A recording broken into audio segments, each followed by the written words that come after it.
শুরুতেই তোমাকে একটা কথা বলি, এই পৃথিবীর সকলের কাছে তুমি ভালো হওয়ার চেষ্টা করো না। তুমি চাইলেও এই পৃথিবীর সকলের কাছে ভালো হতে পারবে না। আজ পর্যন্ত কেউ তা পারেনি, আর তুমিও পারবে না।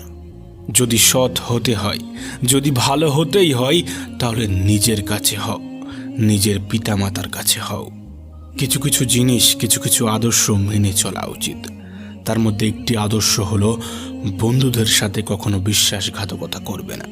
শুধু তাই নয়, বিশ্বাসঘাতকের সাথেও কখনো বন্ধুত্ব করবে না।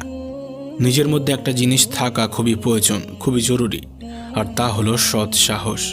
যদি ভুলকে ভুল এবং ঠিককে ঠিক বলার সাহস তোমার মধ্যে না থাকে, তাহলে তোমার মধ্যে সৎ সাহস এবং ক্ষমতা কোনোটাই নেই। তোমার সাথে তোমার রবের সম্পর্ক সব থেকে বেশি গভীর হওয়া উচিত। এই পৃথিবীতে এমন একটা সম্পর্ক থাকা অত্যন্ত জরুরি, যার সাথে